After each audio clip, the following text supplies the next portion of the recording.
Hey, beautiful souls.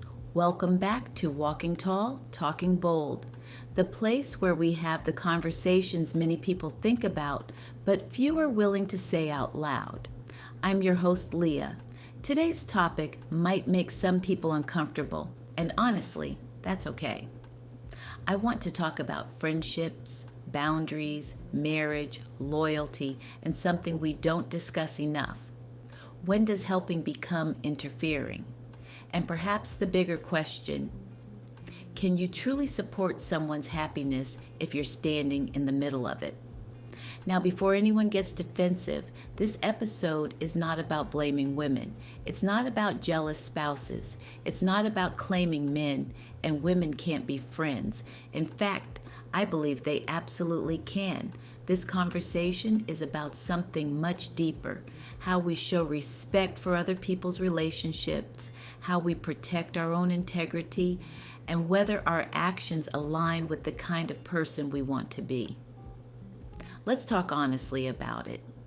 One thing psychology has taught us is that human beings crave connection. We crave attention.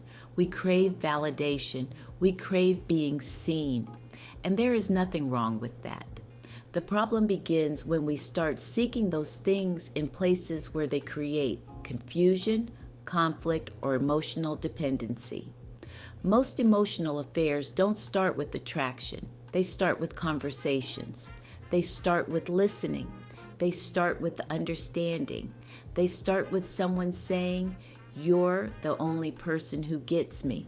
And before anyone realizes it, a friendship has become emotionally significant in ways nobody intended. That's why this conversation isn't really about romance. It's about boundaries, because boundaries are not walls. They're guardrails. They protect the things we value. And one thing I've noticed throughout my life is that sometimes people mistake access for friendship. Just because someone is willing to share every detail of their life with you doesn't mean you're the right person to receive it. Just because someone trusts you doesn't mean you should occupy a space that belongs to their partner. A while ago, I told a woman something she didn't want to hear. I said, "If this man is truly your friend, then you need to back off and let him and his wife work through whatever they're facing." Not because she was a bad person, not because she was trying to steal someone's husband, but because real friendship isn't always about being present. Sometimes it's about knowing when your presence is making things harder. A true friend doesn't become the escape route from someone else's marriage. A true friend encourages people to invest in the relationships they've already committed to. And I know some people will say, "But we're just friends." Maybe. But here's a question worth asking. If the spouse disappeared from the story and all we looked at were the behaviors, would they still seem harmless?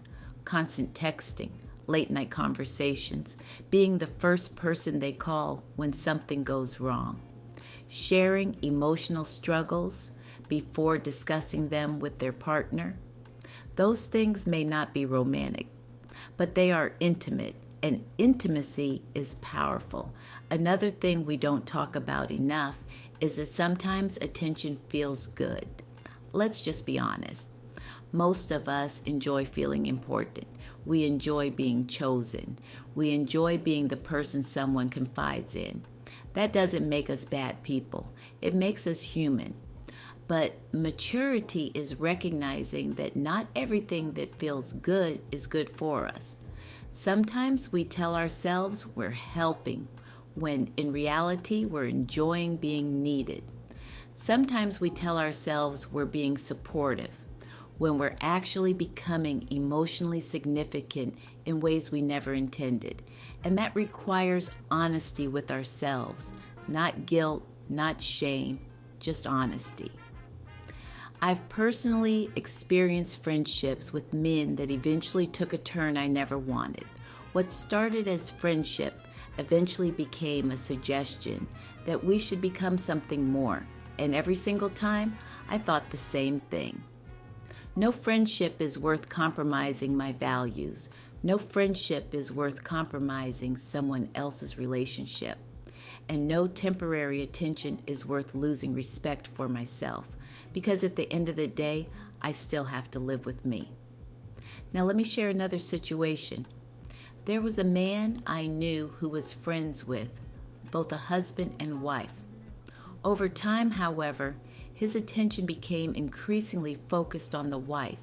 The friendship became more noticeable, more involved, more present. Eventually, the couple's teenage children approached him and expressed that they felt uncomfortable. And honestly, I think those kids deserve to be heard. Not because children run adult relationships, they don't, but because children are affected by the emotional climate of their home. When children say something feels off, they're not necessarily making accusations. They're expressing feelings. They're telling the adults around them that something is creating uncertainty or discomfort, and dismissing those feelings simply because they're young can be harmful. Children learn about relationships by watching adults. They learn about respect. They learn about boundaries. They learn about trust.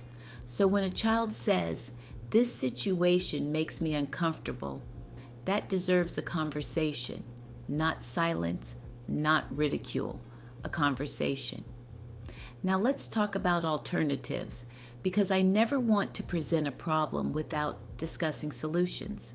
If you're friends with someone in a committed relationship, include the partner, respect the relationship, keep appropriate transparency.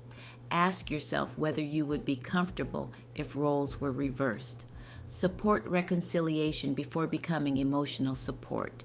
Encourage communication between partners rather than becoming the go-between. And perhaps most importantly, don't make yourself indispensable. If someone cannot function emotionally without your constant involvement, that's no longer friendship, that's dependency. And dependency almost always creates problems. At the end of the day, the goal isn't to avoid friendships.